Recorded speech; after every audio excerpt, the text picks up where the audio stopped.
सारे बैठे बैठे सावधान. Permission, sir? Yes. आराम से, bear down. Jai Hind everyone. I, Sergeant R.N. Pant, on behalf of DCAC NCC company, take this opportunity to welcome Shri Aditya Kumar IRS, Assistant Commissioner of Income Tax among us today.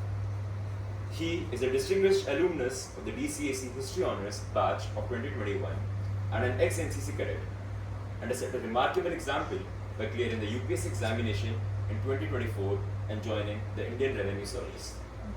His journey from a committed NCC cadet to a civil servant reflects true dedication, discipline and perseverance. We are truly privileged to have you today with us here. Firstly, now I would like to call upon Principal DCAC to share a few words with us. NCC clap शुरू कर.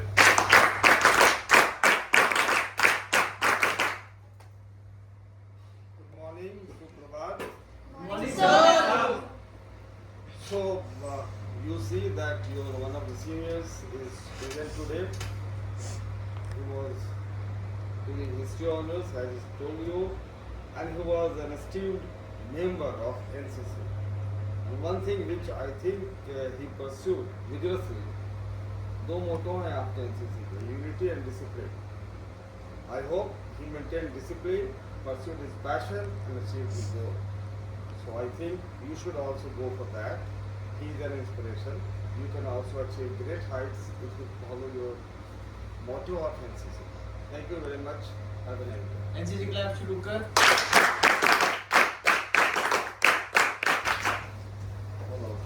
Now, I would kindly request Principal Sir to felicitate our guest.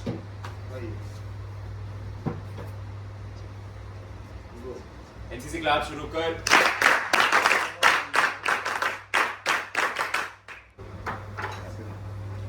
I now invite Shri Aditya Kumar IRS, Assistant Commissioner of Income Tax, to share a few words with us.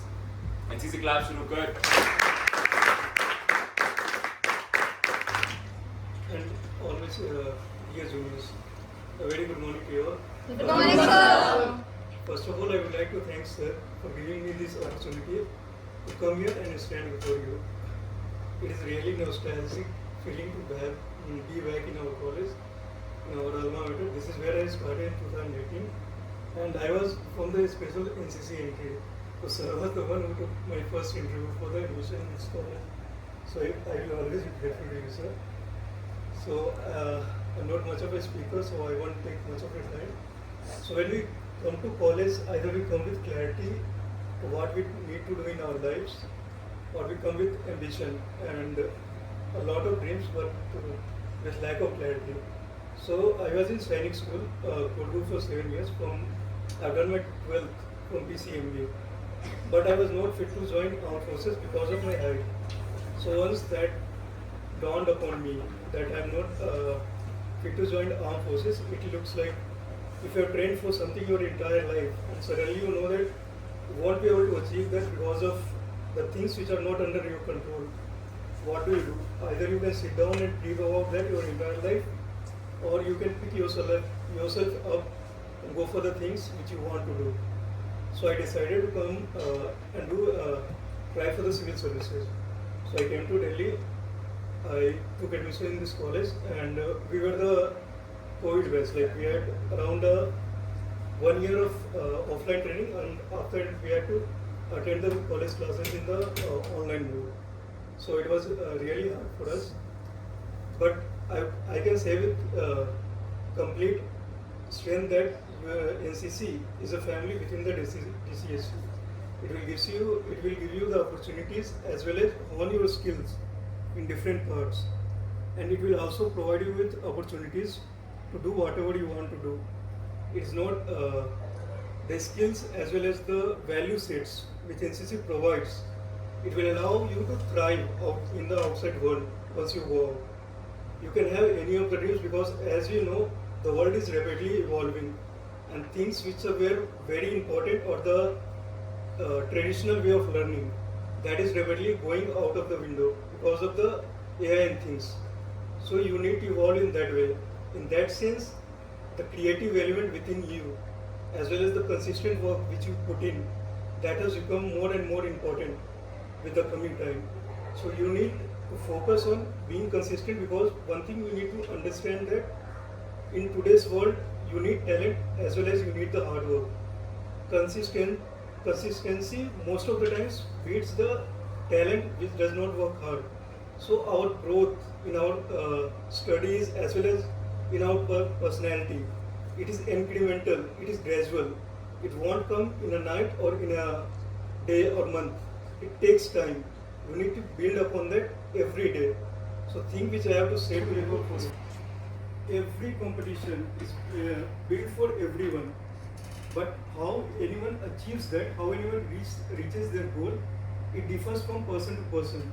So you need to know who you are, what your strengths are, what your weaknesses are, and work accordingly.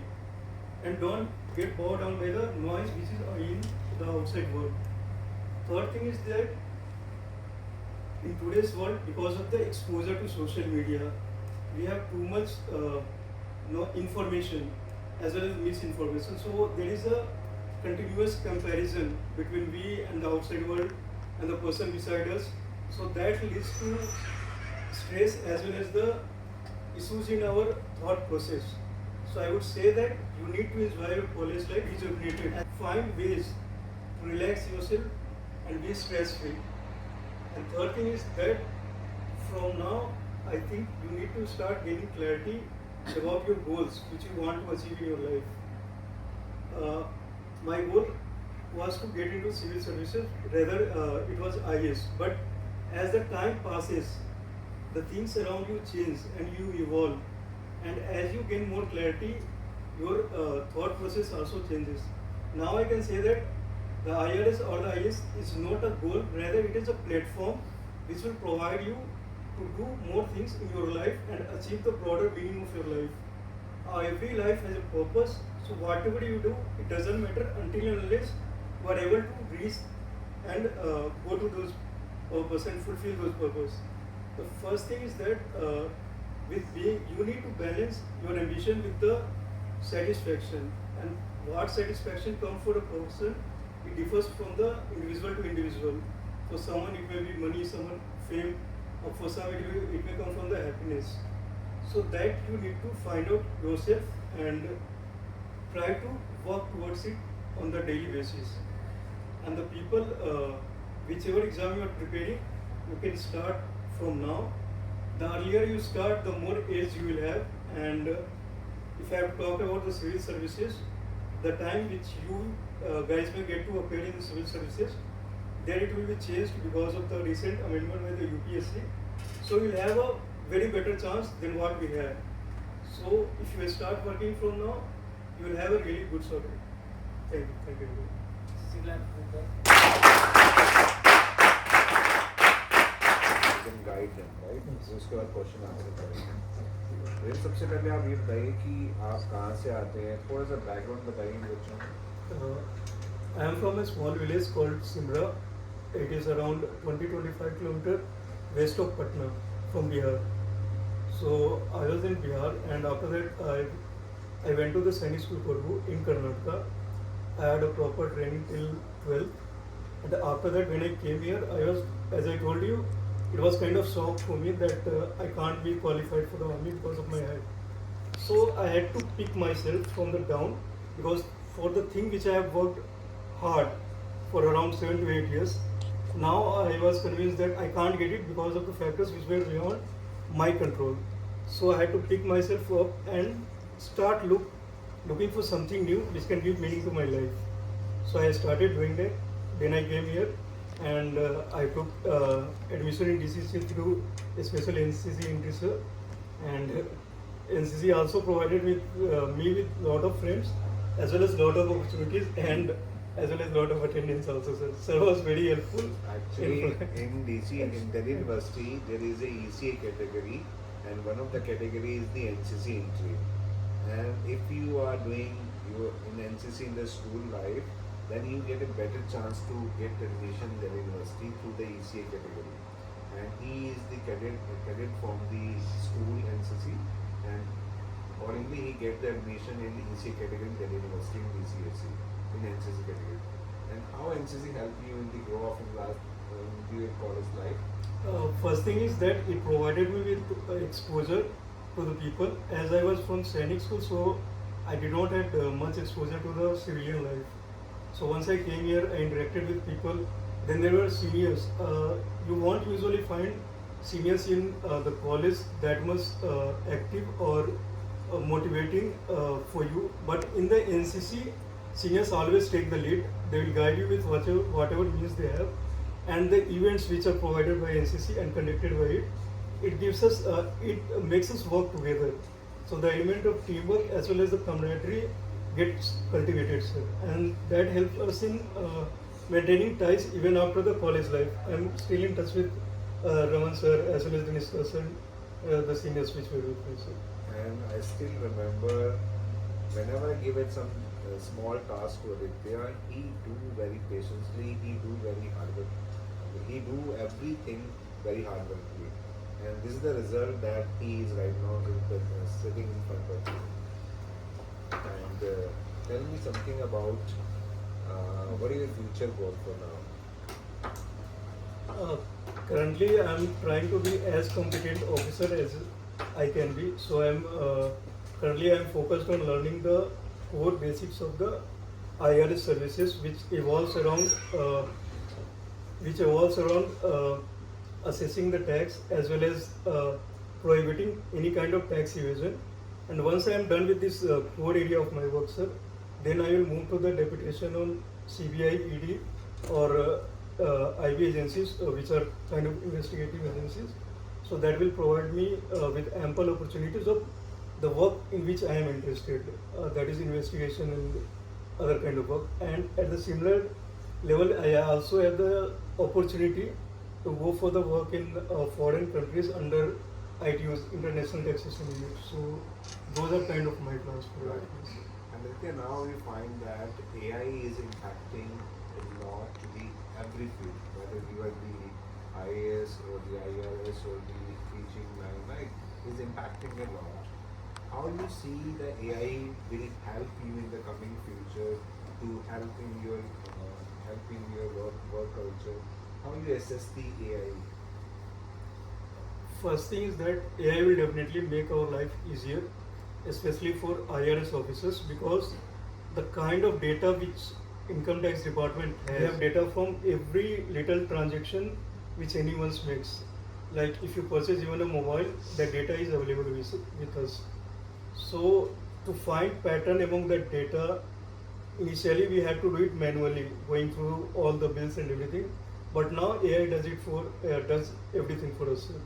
So our basic role is to supervise AI and predict pattern among that and see some key criteria which allow us to catch any fraud or the tax evasion which happens. Before 2019, our entire process was completely manual. But the IT department has been one of the hardbringer of technology in Indian government, sir. Our assessment process now entirely is online, that facial assessment. The citizens are not wanted to meet officers, so that interface has been eliminated entirely. That has made our work very easier because now we don't have to go through every little detail of the document. So AI, there is a system for the IT department which flags any of the cases which show any of the variations from the normal trend. And those type of cases come to us, then we ask for the proof and evidence from the citizens. Now tell us about the new regime of the tax and the old regime tax. How you understand these phenomena? Because for the common people, which one is the best one? Can you address the audience? Old regime has evolved through 40 to 50 years. I don't know how many of you know the income tax or 1961. So it is hard. It is usually that if you earn above a certain income in a year, then we have to pay some tax to the government. And government uses the tax to provide civilian amenities as well as to invest in the state infrastructure. So what happened that we inherited taxation system from the Britishers and we brought our own law in 1961. So during that point of time, income tax is one of the most amended act. Means new changes have been coming throughout the years. So that has made it very bulky. And in 1961, what was the for that there were many exemptions and deductions given, sir. So the government has been trying to simplify it as much as possible so the common citizens can understand and take part in the taxation system. Now there are hardly outside common people who understand the taxation. That allows too much discretion to officers as well as the CAs. So if the process becomes simplified, that is the part of the easy governance which the government has been rolling in through digitalization. Now if you file your ITR, you will get all the information of all the transactions. So the government is trying to move towards citizen-centric services so the people can be at ease of filing taxes. According to you, the new system is the better one. Yeah, old system is better if you know the loopholes, if you know how to get deductions. Okay, let me explain. Right now, as per the income tax 1961, there will be 5 sources of salary, Yes. house property, business, capital gain, other source.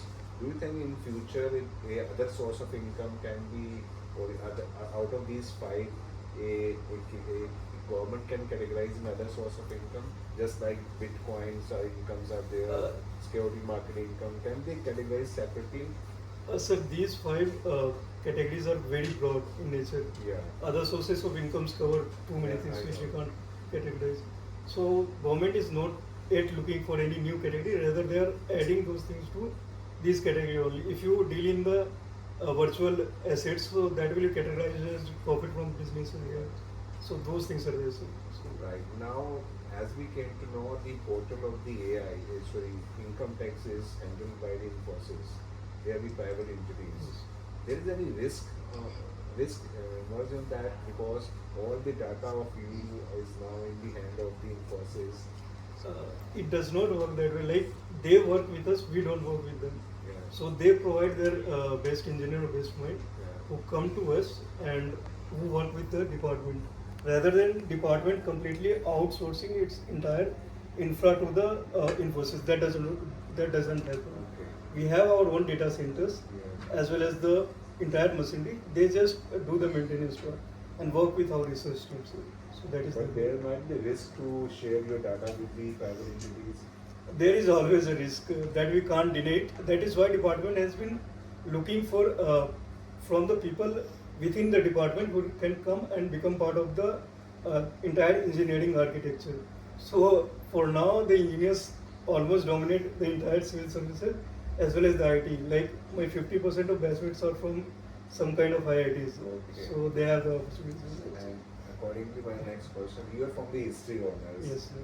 Now you are handling the income tax of the government of India. Do you feel any difficulty in this? Actually, I had a PCMB till 12th, and after that, I shifted to history. So I believe that there is no bar for learning.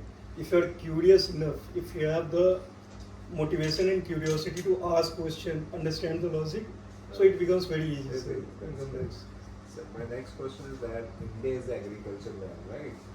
And for the income tax point of view, agriculture income is exempted in India, right? What is your opinion on that? Should the government tax the agriculture income in India?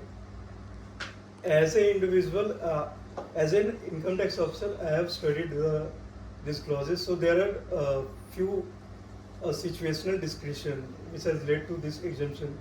The first thing is that agriculture is very vast, and more than 90-95% of farmers does not come under that income slab. So the question rises, why don't we tax the farmers who are rich? So the answer is mostly kind of political in nature rather than having any basic sound logic.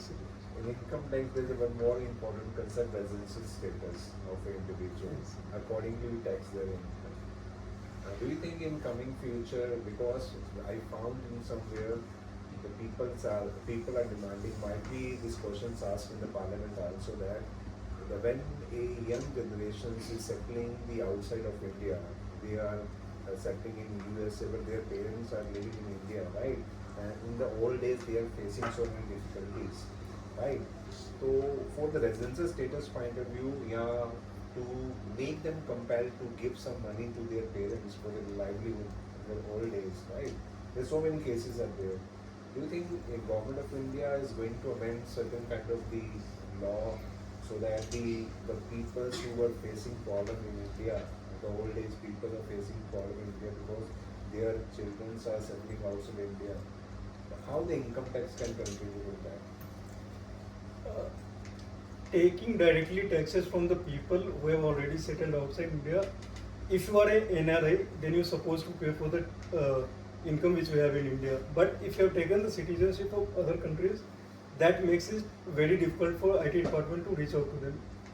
So in that sense, as of now, there are no schemes to extract tax from the citizens of other countries, even though their parents are US. So the government will have to manage from its own people to take care of them. So there are schemes for that. Right. Now next there is what is called two nations making tax treaties, right? Right. Because for example India has a tax treaty with the USA, right? On that scenario, how these tax treaties benefiting to the as a developing country or not helping to the developed country? For example, in the parliament we find that this latest trade deal is not favoring India because we are earlier we paying 3% of tariff, now we are supposed to pay 18% tariff, right? How you can see what is your opinion on that case?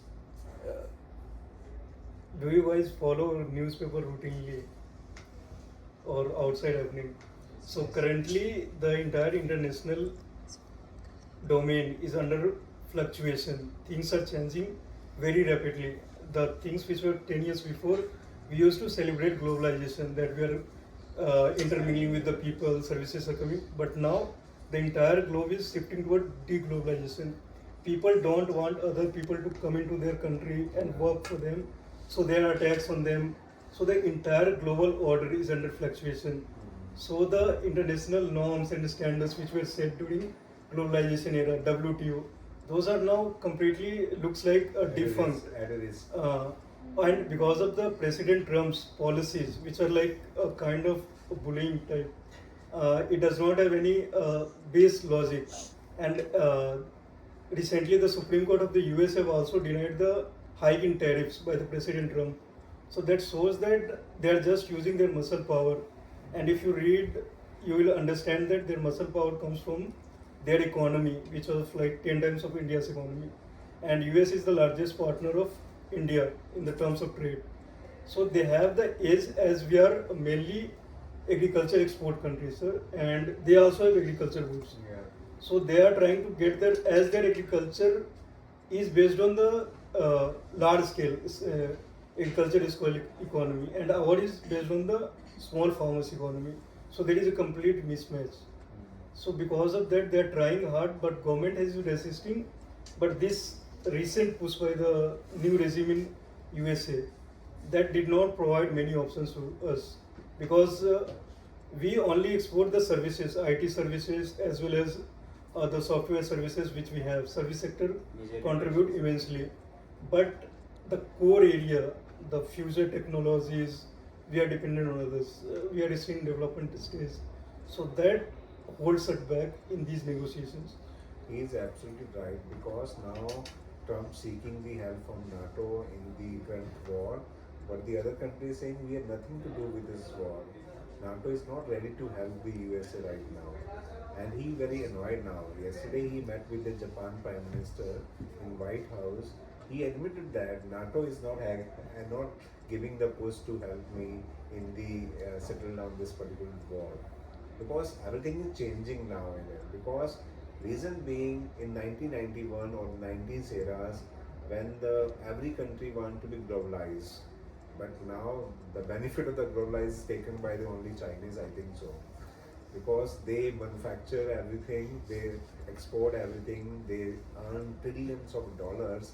Now USA might be a 34 trillion GDP economy, but they have $39 trillion of debt also, and that making them worry, and that making the worry to the US president. That's why he is increasing the tariff. He wants that. Why the manufacturing hub is China? Why not the USA is the manufacturing hub? He wants that everything should be manufactured in the USA. Earlier, all the coal mines, all the drilling of the petrochemical product, all the manufacturing units are closed down in USA. But after the coming of the Trump, he allowed every entity who want to be manufacturing in USA, he giving the permit, nothing like anything like that. He also want that people should come and invest in USA.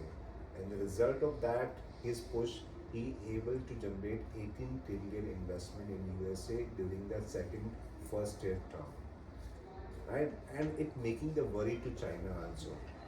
Because China has all the manufacturing units, right? He ready to manufacturing, but whom do he have to sell now?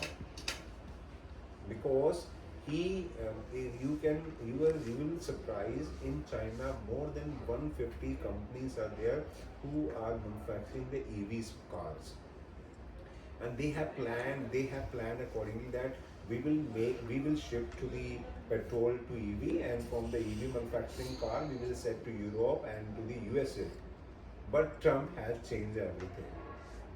He changed the policies.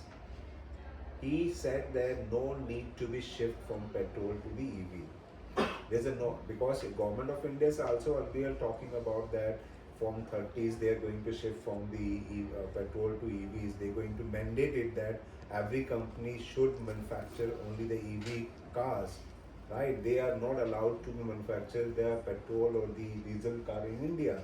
But now they are also going to shift because US changed the plan. He allowed that is not mandatory that you're supposed to be drive EV cars. You can run with the petrol or the diesel car. We have a lot of petrol because Venezuela he has captured. You have seen that everything. Now he disturbed this Middle East. Now the only one nation right now, the USA has the highest, you can say, petrol product in his capacity. Now yesterday the Japan, which is 90% depend for the energy from the Middle East, is a disturbed area. Now USA going to be sent him that I'm going to sell you the energy. India is going to buy the LPG from the US in coming days. You will see in very few, right? This is the purpose of this Trump administration, to disturb this energy sector of the Middle East so that people come and buy from us. Right? This is happening in the world. How you think that, how you assess this particular war as an individual? The entire international arena is under complete uncertainty, sir, because there is no pattern or no precedent of policies which the Israel as well as the USA is following now. We are afloat because we have a very good relation with the USA, Israel, Iran as well as the Russia. So we are able to survive this onslaught and protect our economic interest. For that we will have to give it to our foreign policy, which have been very prudent, and we have always followed that middle path of balancing, playing a role of balancing power.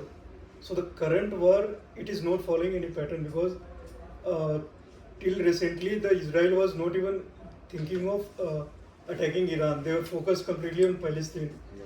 But suddenly they start targeting Iran. Now Iran is targeting the Gulf countries. So it will create that energy crisis which you have been talking about, and it will benefit the US, but there are many pitfalls to it. First thing is that it will alienate the allies of USA. Now the EU country has been talking differently slowly because they know that it will be make the lives of their own people very hard. Now we see even in India, many restaurants are shutting down due to the kind of scare of LPG shortage. Even though the common public will not have any shortage as government have enough reserves, but definitely prices may see a rise. So those are the problems which are being created out of nothing. So it is like people, international experts are saying that Iran can't be finished in a week or a month because they are prepared for way too long to survive. So it may prove, this entire exercise may prove for nothing, and it will not benefit even the US or Israel. but it will be a big loss for the entire globe. So, Because it's the power of is the fight for the powerful country in the world, and US is know that China is going to be giving him challenge to become a superpower in the world. And now you give me your ideas why the China is very silent now. in my assessment, China has been working behind the doors with the US as well as the Iran because they are natural partners for Iran. Even though the crisis is in Hormuz Strait, Iran is escorting Chinese fuel tanks to outside and providing security. So, as of now, China's interests are not jeopardized. They are not facing any fuel shortages. Second thing is that from last 20 to 30 years, which entire world together has promoted China, that had made the world dependent on China.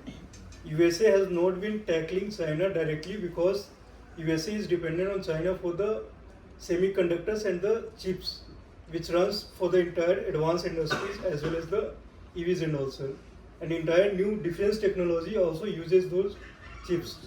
For that, they are completely dependent on China because China has the access to the critical minerals as well as the processing of it is entirely concentrated in the hands of China. So even on the face of it, it may look like the US-China is going neck to neck and they will fight, but that won't happen because of the interdependency as well as self-reliant of China. So that has been looking for long. Even during the tariff war, we saw that the China and USA came to an agreement very quickly rather than prolonging it like with India because their both interests are aligned in some way or other. They're dependent. Agriculture product produced by the USA and consumed by the Chinese because this is the requirement. They have a huge population. They want to feed their population. They require what? They require pulses. And USA is producing the pulses, they are selling to the Chinese. That's why they are agreeing, immediately agreeing. And technology point of view, Taiwan is a very important, crucial phase right now. In we came to know that China might be now making the effort to capture the Taiwans. And the number one company of the world who are engaged in the AI is the NVIDIA, and their semiconductor unit is established in the Taiwan. It means Taiwan is the core of the entire world technological revolution right now in the world. If China is able to capture this Taiwan, then I can access that the revolutions of the AI will be stuck for certain time, and might be if right now US is busy in Iran, Russia is busy in Ukraine, China might be have a good chance to take the Taiwan. But if we do that, I can say the World War III will declare. What are your opinion on that Taiwan and China relations? China, many of the countries do agree to the Chinese control of Vietnam, sir. And as you rightly pointed out, that Vietnam is the tech center for the entire world rather than China. So Chinese has been controlling the exports from there anyhow.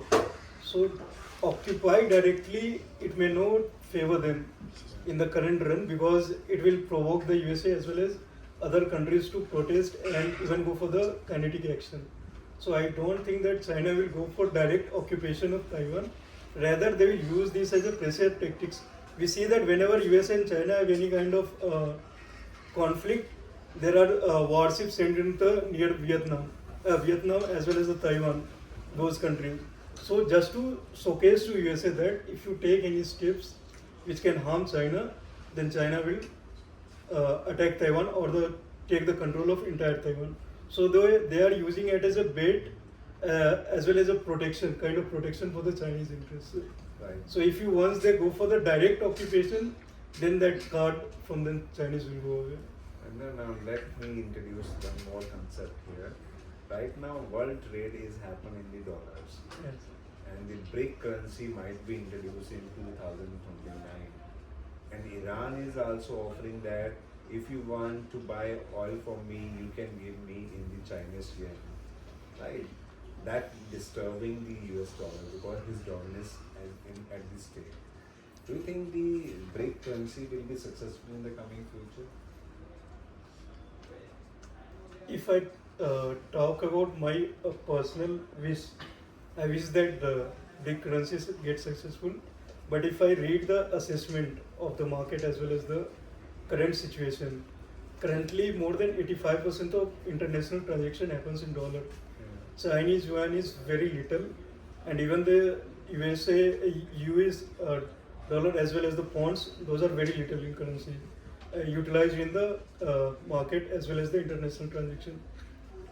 To replace it entirely or even in substantial portion for the coming decade, it looks not very realistic, sir, in the international arena because of the kind of players it is involved. There are like entire globe, almost everyone deals in dollar, and even the banking systems, they are also under their control in one way or the other. So to shift the entire currency system to the different currency, for that all the countries will have to agree. If the BRIC currency comes, then the question will arise: who will have the control over that currency? BRICS, even though onset looks a very good partnership, but within BRICS there are many ideological as well as the practical conflicts. Like India and China, we are democracy, they are a kind of autocracy, and they are kind of our neighbor. So they won't want us to prosper, and similarly, we'll also have some reservation about their growth. Yeah. So that will not allow the BRICS countries to come together and agree on a single point of currency or the adoption of a currency. That is the issue. In addition to that, now if common people can ask the question that if USA is making a attack on Iran, now the why Iran is making attack on the Gulf countries, right? Saudi Arabia, Oman. So one of my friend is living in Oman. I text her that, are you safe? She's told me that we are safe. We doesn't have the US base here. Right? What do you mean by base here? I mean Iran is attacking only the base which the Gulf countries having, because these Gulf countries doesn't have their own the securities or the armies, or USA is giving them a surety that I will secure you. I am making the base of my army base in your countries, and you sell your oil and to take the money in dollar and invest money in my country. This is happening in the world, right? So with this, I am stopping now. I ask the Kapil and all the audience, you please raise your questions and ask to the sir. Kapil, you can ask question. Sir, as I am a student and here all our cadets are also Speak students. loudly. So sir, I would like to ask you that what the qualities NCC inculcated in you that helped you in your preparation? First thing is it is about the discipline. Even though it looks like that it is very easy to do the things, but the discipline is something which will come naturally to you if you have been part of that setup, because it does not cultivate in a day, and it will help you go through when your mood is not good and when you are feeling depressed or things are not going according to you.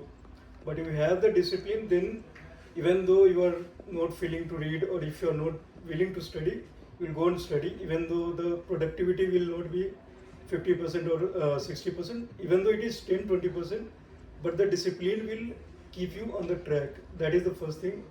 Second thing is that as you become part of NCC, you also have other activities, so you become good at doing multiple things at a time. So multitasking allows you to ace any preparation or any examination. The world outside you go, it is now not a point of single point expertise. Most of the positions as well as the exams are about the having multiple perspective as well as the knowledge circumventing the entire spectrum of different subjects. And especially for the civil services, you must know, I don't know the number of subjects, but it's like knowing the entire life of our country, world, economies, geography, sociology, and everything all together. So the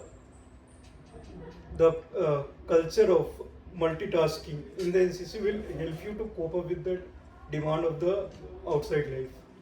Those are the two most important things which I would highlight. As sir, you was talking about consistency. Sir, I would like to ask you some more points on the consistency, that how it helps a cadet and a student to reach his goal. Look, if there is one task which is quite humongous in nature, if you want to crack an exam, even if I take the example of civil services, there are three stages. There are prelims, then there are mains. In mains, you need to write 6 papers, 8 papers, 3 hours each. So total 24 hours of writing. And in 1 hour, one day you need to write 6 hours. That with a half an hour of break, and that too with the speed most fastest possible speed of your hands. That is the key challenge of UPSC. So if you have the consistency, you will divide your goals into different segments, and you will try reaching it stage by stage rather than just focus on the end goal. Because if you focus on the end goal, it will look undoable to you because of the kind of hype around is there. If you open social media, you will see that passing percentage in civil services is around 0.01% or something like that. So it makes us anxious for us whether I will be able to do it. If I keep thinking about the goal, the entire goal that I need to become civil servant, will I be able to do it? How will I do it? So rather than doing that, consistency allows you to break down that goal into different small segments. So if I want to become civil servant, so today I will read this one chapter, I will read this subject. So that consistency allows you to build and achieve incremental growth in the long period of time. That gives you edge among the people who are not able to work consistently. As we call cadets on the parade, so they face some difficulties in the management of the academics and the parade. So I would like to ask you that how you used to manage while coming up the parade and managing your studies. If I'm being honest, managing them is a quite difficult task, but you need to now, as you have a different tools of learning also because of the online access. But if I am being honest, we don't usually study when we go for parade or even if you go for camp. So I would say that everyone has their strength. So if you want to manage, then when you are studying, then you just study. When you are playing, then just playing rather than trying to do everything at once. That allows you to studying. When we study a subject, there are different ways of studying. Don't mind it. First thing is that there are many people who just go over it and try to by heart it, and then there are people who understand it. So if you are among the category who wants to understand the subject, that will take less time, and that will save you the hassle of doing revisions as well as repetitions. So that will allow you. About the graduation time, take it light.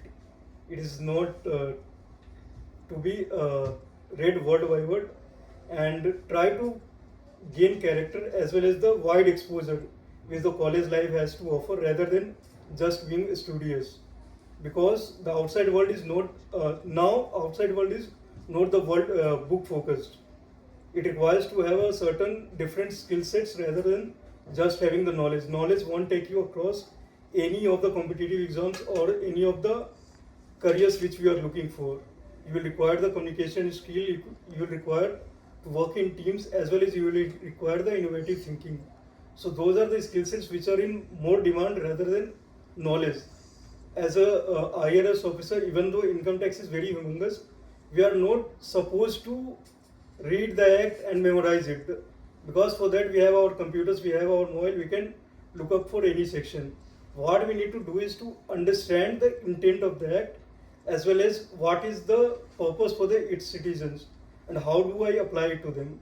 So if I finding any difficulty in any of this section, I will just Google it rather than trying to take it from my mind or trying to memorize it. I will just Google it.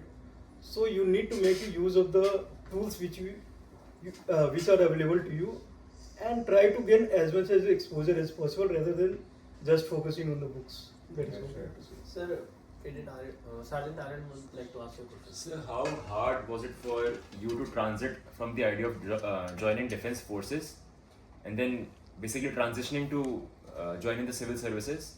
And what was your backup plan? If not civil services, then what? I would say that as I was in a kind of defense setup for more than 7 to 8 years.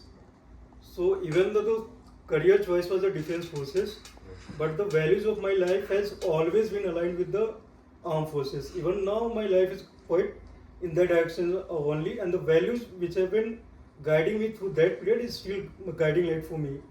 So I would say that the values will always be stay with you. And for me, it was not very difficult. As I told you in the beginning, once you are put down, you need to see that why did you fail. Whether it was due to the factors which were in your control, or whether it was factors which were beyond your control. So mine was absolutely beyond my control. So I had no time to grieve over it. So I decided that I will go for the civil services, but I did not have any backup plan for the civil services because I thought that if I keep a backup plan, then I may deviate from the focus. So that was one of the point, and I would say that if you have the clarity and if you know your strength and weaknesses, I was quite sure. I gave the first attempt in 22, just 1 year after the college. I did still interview, and some mishap happened in interview. I got less marks, so I missed out on cutoff by 4 marks that year. Then I again gave in 23. I did still interview. I got very good marks in interview, but some mishap happened in mains writing exam. So again I missed out by 6 marks. So I was quite sure that one day things will align and I will get through. It won't take much. It is just about you won't get anything till the time fate has it for you. So you need to have focus. You need to start thinking about the second career when you have doubt on yourself whether whether you will be able to clear the exam or not, whether you will be able to reach the single goal which you have intended for yourself. That happens when you are in a process throughout and you are not getting any results. For that, assessment is very, very necessary. I would say that self-reflection is one of the most important part which can guide you through your career as well as the personal life. Try to reflect on your thoughts, what you are doing. Just take out 5 to 10 minutes every day or in weeks. Just close your eyes and think. Whatever you are doing, whether it is adding any value to your goals or propelling you towards your career which you have envisaged for yourself. So that will help you to gain clarity. Everything, no career is good or bad. If you are good at something, you will excel in that career. There is no doubt about it. So don't take up any career just because everyone wants that.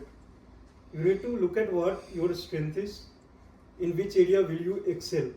So those things are important to consider, to go for the career as well as to look for the second option. Yes, LCPL. Sir, did you took any coaching or you did self-study for the examination? Now I took coaching once I got out from the college. I joined a coaching institute in Karol Bagh, but those were the COVID times. So the coachings were opening, then getting closed. And once I went to coaching, those were the times when these online platforms were not very prominent ones.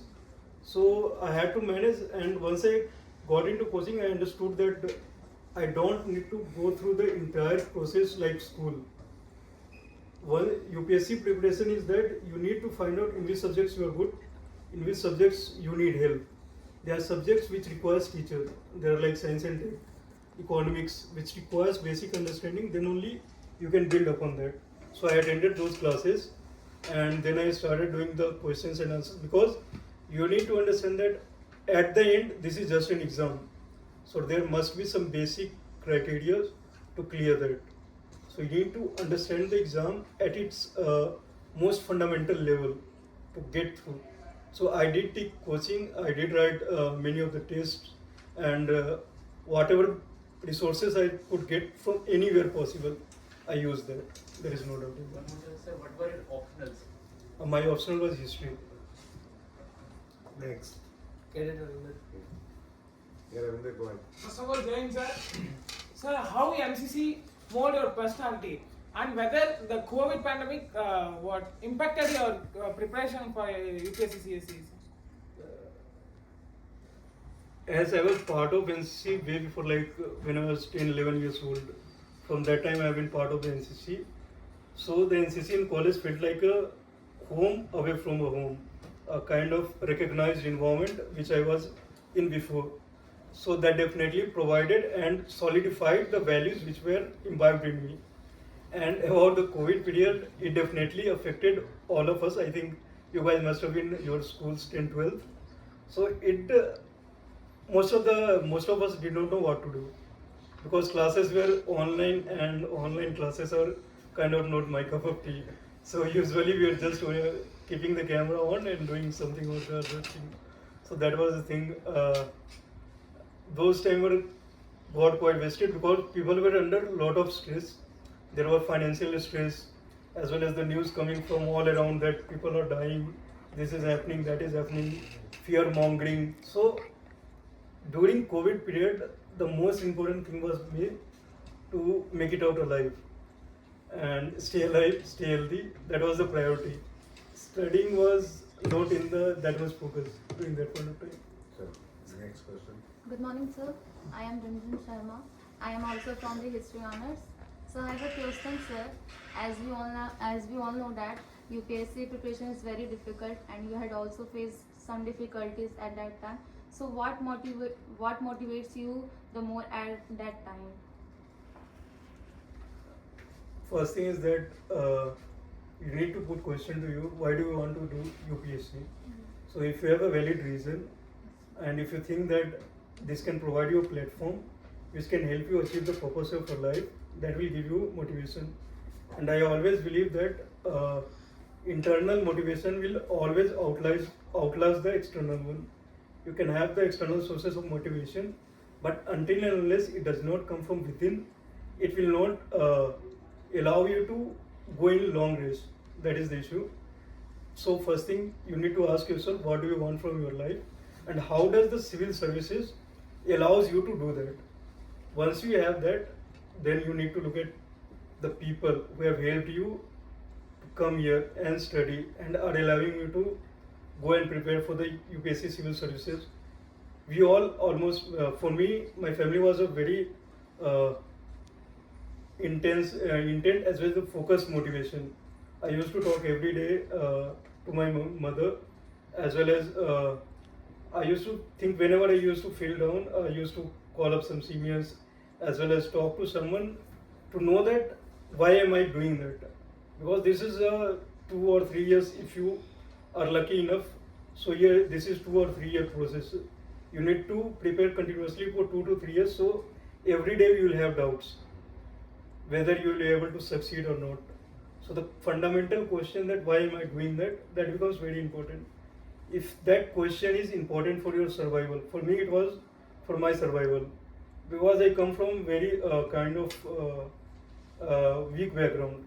I and my brother, we are first generation learners from our family. Our parents did not have much academic background or anything. My father is a farmer. So if I had to do anything, I did not choose engineering or the medical background, which are kind of famous or the most sought after for the people. So I had no other option than the civil services. So if you are the kind of people, I perform well when I am under pressure. So civil services preparation was like I was pushed to the wall. You have no other option than to go. So if you are in that condition and if you have that conditioning of mind, you will be able to do it. And one more thing, his brother is right now in commission officer in Indian Army also. And I just came to know yesterday from the principal sir. Next question, please go ahead. Your question. So Jenny sir, sir, I have a question concerned with geopolitics. Sir, is India to be the next Switzerland? Because I mean, India has always been very neutral, but India has been extremely neutral in this instant. So I mean, is it that India's position from the geopolitical scenario is to be vanished, or is it to stand weak in the upcoming years? First thing is that to vanish, we will have to vanish 1.4 billion people which India has. So India can never become irrelevant just because of the sheer size of its demography as well as the economy, which will be growing. Why we are neutral? We have our own situational discretion. Because if you see the today's geopolitics, it is a long back history ranging from 1950s. If you understand the Cold War and those things. So if India meddles into any of these conflicts, this will have very big repercussions for the future. Because as a growing economy and as a 1.4 billion people in us, we need the venues outside entire globe to operate for us. If we start taking sides, then we'll become part of one of the camps that comes with the very too many restrictions upon us. Now we are neutral, so we are able to have relations with and talk simultaneously with Russia, China, USA, Iran, Israel. Even yesterday I was reading and the USA senator was asking the Tulsi Gabbard, how did the Indian ships are allowed from Hormuz Strait to carry out the oil? It is just because we did not take side of the USA and Israel. Even though we were standing, we have very good relations with them, but we have also always maintained that we have a very good relation with Iran also. We can't play a decisive role yet in the geopolitics. That is because we are yet to reach that stage. We have to understand that even though we are 1.4 billion people, but our economic size is still in growing stage. We need the venues. If we become part of any of the blocks, then the other block will become close to us. So the opportunity for our population as well as the youth will get limited. So, and you need to understand that these are the unprecedented international situation. It has not happened before, not at this level. So the entire world is kind of shocked and operating in that. So we are just trying to survive through it, so that our vision for 2047 does not get impacted. We have our plans and we are working towards it, the self-reliant India which we are talking about. So if we take any camps or if we take any sides in these wars, because even though these wars are having an economic impact on us, but there are no geopolitical interest of ours is involved in that. So even if we meddle into it, it will only impact negatively rather than giving any positive impact or the positive results for us. So if we need to see, international politics does not dwell on the ethical part. It operates into transactional sphere. So if you look at the in the European Union or any of the countries, their opinions or their stand on any of the international situation depends upon whether their interests are involved or not. When you saw Russia-Ukraine war, the entire US and European Union were like, this is entirely unethical. What is happening? Why nobody is speaking up? So our foreign minister, one statement was there.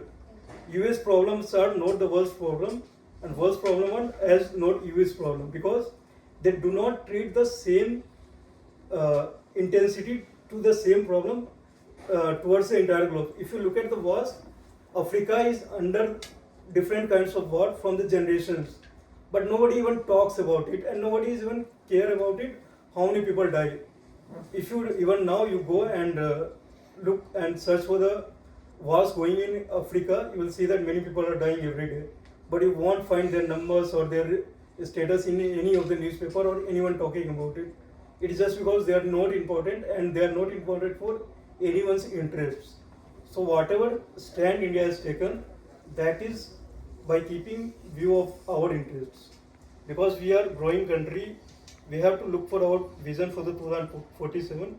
So even though when we think of from the ethical point of view, or when we project that we are very strong, we need to take sides, but those are very momentarily short-term visions. Even if you are not decisive, that is for our own reason. Our Prime Minister Narasimha Rao has once spoken that not taking decision is also a decision. So it is a very strategic thing.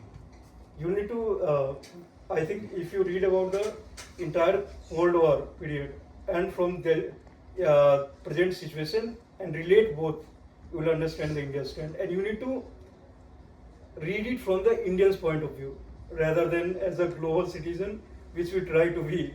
Yes, Vasudev Kutumbakam work, but Vasudev Kutumbakam will only work when we will be able to protect our own family, our own country.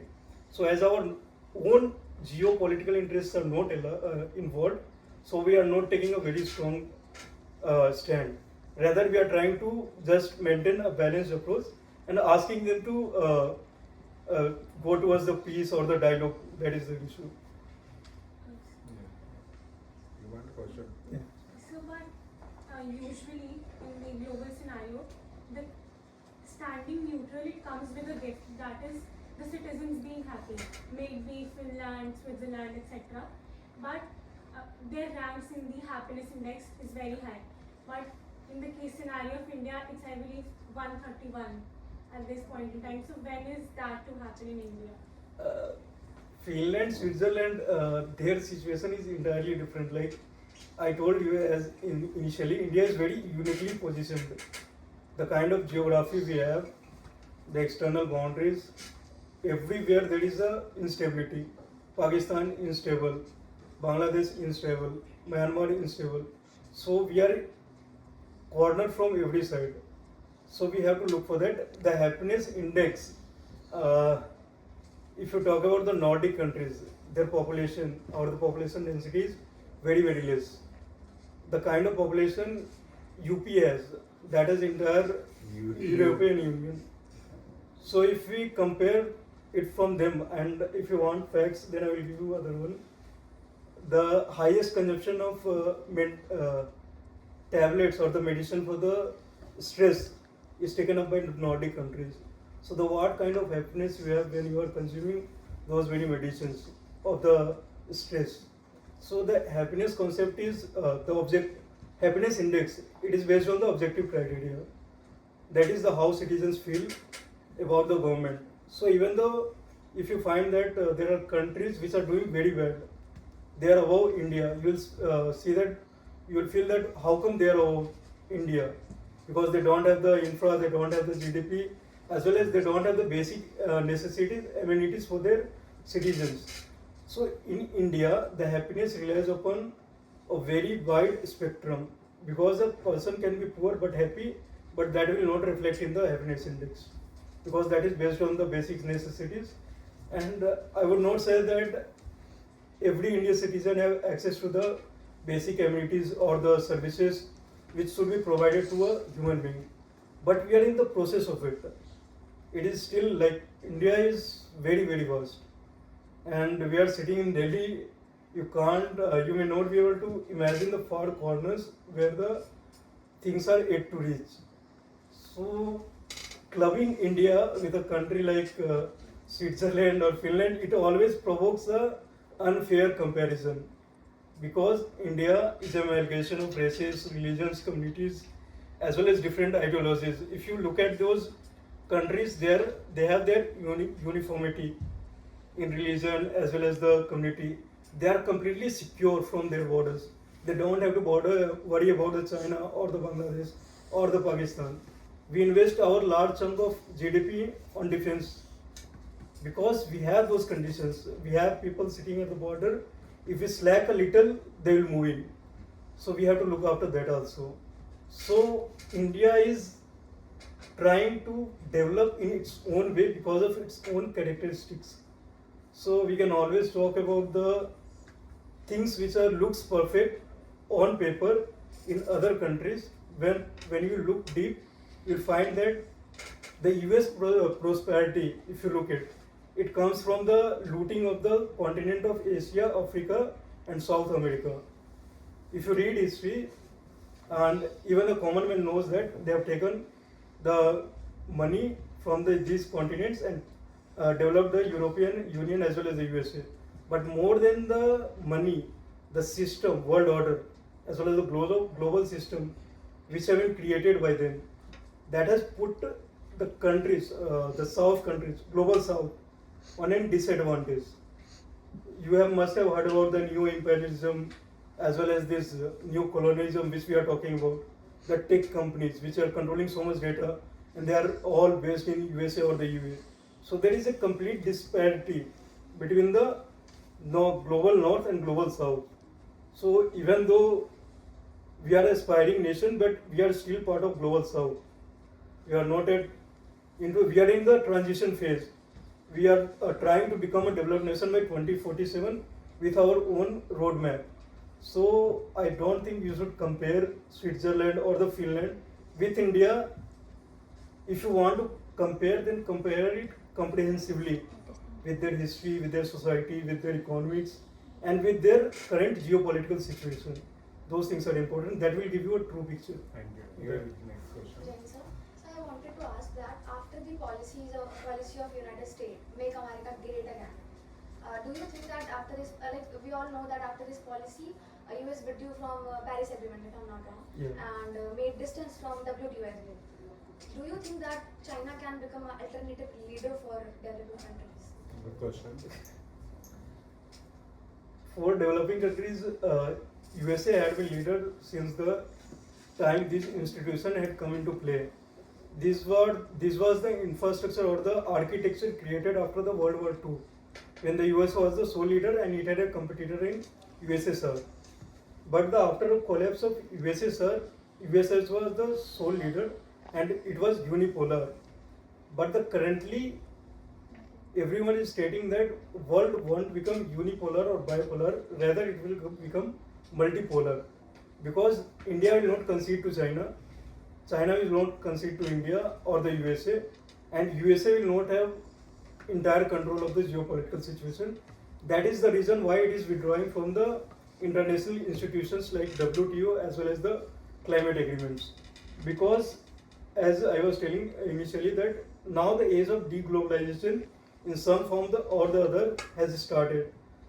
The people with the vision or the vision that what will happen to people after 100 of years when the climate will change, now people are no longer bothered. Now they want what will happen tomorrow rather than the 100 years after. So the withdrawal of USA has definitely left a vacuum in the international institution. But if the China has to fill it, then it will have to divert its resources to that role, and it will also face some kind of resistance from the countries which are not in favor of it. So definitely there is a vacuum. So whether it will become international politics dominated by China, or will it become a multipolar world, that we'll see in the days to come. Okay, what will happen if the USA going to take the Greenland as a 51st state? What will be the role of the China and the Russia in that case? And very soon you will find, because now war is not one-to-one, war is through the missiles, and the Greenland is situated in very, you can say, situated in very important locations, because the country who has a base in the Greenland, they can control entire Russia or the entire EU or the Canada and everything. Now the US want for my security purpose, I want to take the Greenland as a 51 states, right? What will happen then? What will China's respond on that? If it will happen in future then? Things have started because one of the factors is the melting down of that North Sea. That has opened a new route of trade, which will provide avenues for the energy extraction as well as the moving of the cargo, which will make the trade between the Russia as well as the Asian countries very convenient. So that is one of the criteria is about controlling those routes. So USA is very much interested in that. So that is one of the factors for going for Greenland. What will be the response of Russia and China? Definitely they will not stand and watch because their interests are involved. If you look at Russia-Ukraine war, that has started just because NATO wanted to move into Ukraine. So that was the response of Russia. So going in that way, Greenland, European Union will not be in favor of Trump taking on Greenland. So the direct occupation does not look feasible for USA. It's going to happen. Mark my word, it's going to happen very soon because he engaged in right now Iran war. If he not engaged here because the nuclear threat are there, he might be on the working on that area. You one question. Ask one question. Yes.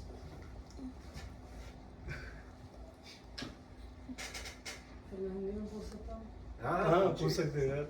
Jain sir, America अपने जितने भी सहयोगी देश हैं उन सबको जिस हिसाब से नाराज कर रहा है इस प्रेजेंट टाइम में, तो ऐसा होए आगे फ्यूचर में कि ये सब रशिया की तरफ वापस का झुकाव बढ़ जाए, ये तो रशिया के साइड वापस चले जाए। जैसे पहले थे सोवियत संघ के टाइम में यूरोप में रशिया का इफेक्ट बहुत था, तो ऐसा फ्यूचर में वापस हो जाए कि अमेरिका का इफेक्ट यूरोप से हटकर ये सब लोग वापस रशिया के साथ जा सकता है। ऐसा कुछ हो सकता है फ्यूचर में, जिस कंडीशन से नाराज कर रहा है अपने सारे सहयोगियों को। NATO is not happy with USA right now. Align करने के लिए मतलब किसी भी दो से ज़्यादा देशों को एक साथ लाने के लिए उनकी इंटरेस्ट अलाइन होने बहुत इम्पोर्टेंट है।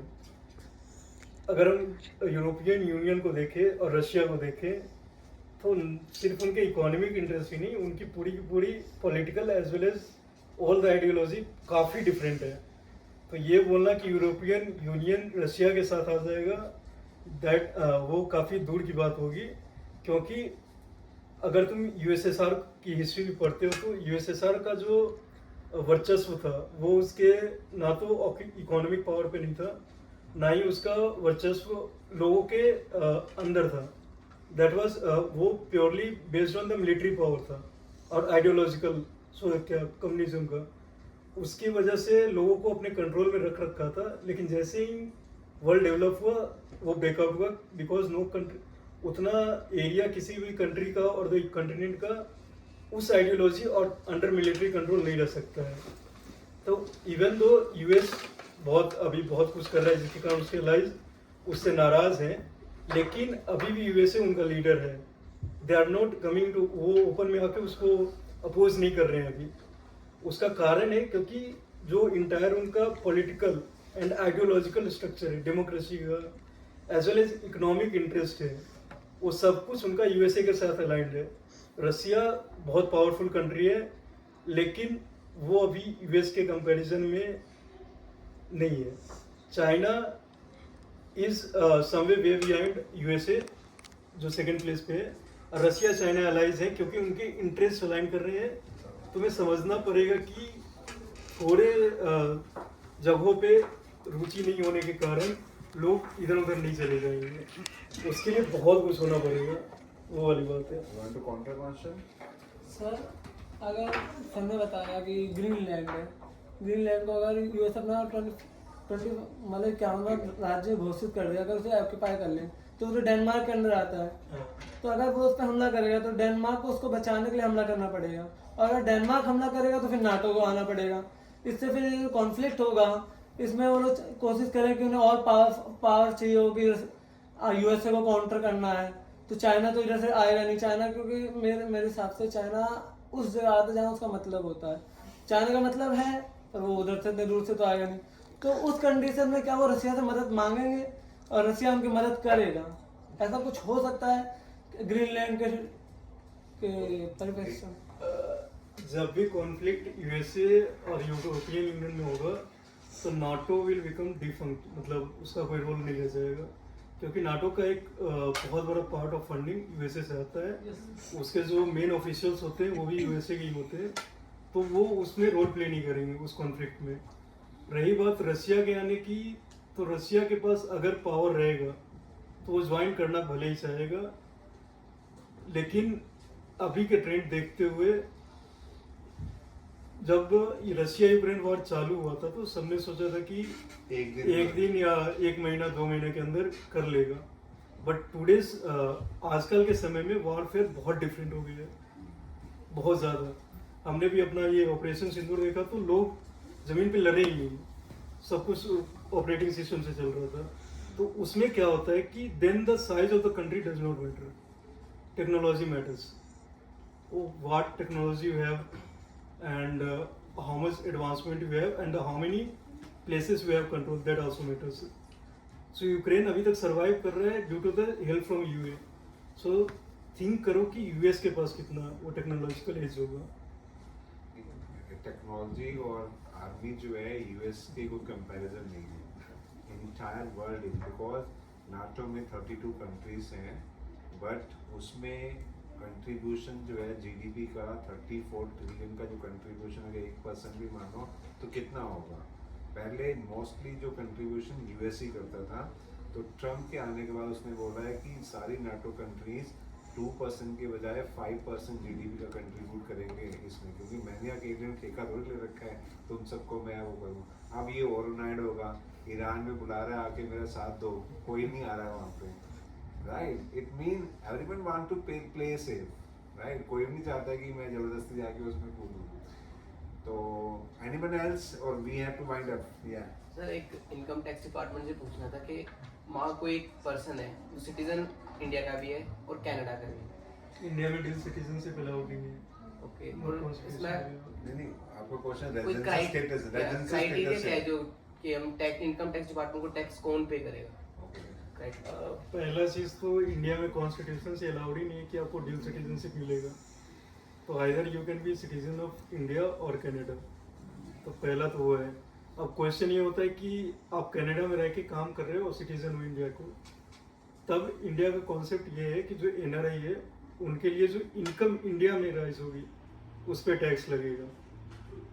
जो इनकम इंडिया के थ्रू राइज हो रही है उस पर टैक्स लगेगा। अगर आप रेसिडेंट नहीं हो तो, अगर आप कनाडा में रह के काम कर रहे हो, इंडिया कभी कभार आ रहे हो लेकिन सिटीजन इंडिया के हो, तो सिर्फ जो आपकी इनकम इंडिया के थ्रू आ रही है वो इंडिया में टैक्स होगी, बाकी आपका इनकम कनाडा में टैक्स होगा। Let me clarify it. Income जो टैक्स लगती है ना, वो उसको 3 तरह से समझ सकते हो आप। पहले जो इनकम है उसको डिफाइन करना पड़ेगा कि इंडियन इनकम है कि फॉरेन इनकम है। अब इंडियन इनकम किसको कहते हैं, उसके 2 पैरामीटर्स होते हैं। इंडियन इनकम वो इनकम होती है जो इंडिया से जनरेट होती है, वर्ल्ड में कहीं भी रिसीव हो वो इंडियन इनकम बोलेगी, गवर्नमेंट ऑफ इंडिया टैक्स लेगी उसके ऊपर। दूसरा इंडियन इनकम किसको बोलते हैं, ऐसी इनकम जो फॉरेन में जनरेट हुई है बट इंडिया में रिसीव हुई है, that is called Indian income. उस पर भी गवर्नमेंट ऑफ इंडिया टैक्स लेगी। फॉरेन इनकम किसको कहते हैं, वो इनकम जो फॉरेन में जनरेट हुई, फॉरेन में रिसीव हुई, दैट इज फॉरेन इनकम, उसमें इंडियन गवर्नमेंट का कुछ नहीं है। अब कौन सा आदमी कितना टैक्स पे करेगा, किस कंट्री का सिटीजन है, उससे कोई लेना देना नहीं इनकम टैक्स का, राइट। इनकम टैक्स चार्ज करती है government of India for the residential status point of view से। रेजिडेंशियल स्टेटस का मतलब क्या होता है कि आदमी ने कितना टाइम इंडिया में स्पेंड किया। इनकम टैक्स है 1961 के अकॉर्डिंगली, अगर कोई आदमी 1 साल में 182 दिन इंडिया में स्पेंड कर देता है इन पार्ट्स में, तो किसी भी कंट्री का नागरिक हो उसको रेजिडेंट ऑफ इंडिया बोला जाएगा। तो पूरे वर्ल्ड की इनकम का टैक्स उसको गवर्नमेंट ऑफ इंडिया को पे करना पड़ेगा, right. This is the way. इसके लिए तुम अगर कॉमर्स बैकग्राउंड से हो तो इनकम टैक्स पढ़ोगे तो उसमें क्लैरिटी आपको मिलेगी। With this I am thank to Aditya to he given the time, he interact with you. I hope he motivated to you कि ये आपसे ही, आपके जैसे स्टूडेंट था, आपके जैसे यहाँ बैठता था, मेहनत करी, आज पेरेंट्स को प्राउड फील हो रहा है इसके ऊपर, टीचर्स को प्राउड फील हो रहा है, इवन आप बडीज़ को भी प्राउड फील हो रहा है कि आज ये ऑफिसर बन के, इनकम टैक्स ऑफिसर बन के आपके सामने बैठ रहे हैं। मैं एक पॉजिटिव रिमार्क के साथ इस सेशन को क्लोज करना चाहूँगा कि अपनी लाइफ में हमेशा आप ऊंचा सोचना, बड़ा सोचना, और try you hard to achieve your dream. If you don't try, you ensure that you are failure. इसका मतलब है मान के नहीं चलता ना कि मेरे से नहीं होगा। Give your 100%. Try. जैसे इसने ड्रीम किया कि मेरे को अगर मैं आर्मी में नहीं जा सकता हूँ due to certain reason, तो he had taken a bigger leap. Let I clear the UPSC. And he worked hard. Hurdles आई होंगी, राइट, मेंटली हर्डल्स आई होंगी, फाइनेंशियली हर्डल्स आई होंगी। एक बिहार से तुम दिल्ली में आके सेटल डाउन हो रहे हो, उसकी हर्डल्स आई होंगी, but every hurdles paid of when you achieve certain goals in your life, right. I congratulate to him and I wish that in coming future the seminar like this will happen with you. Thank you very much. Thank you very much. Thank you, Aditya. Thank you very much. NCC के लिए आप शुरू कर।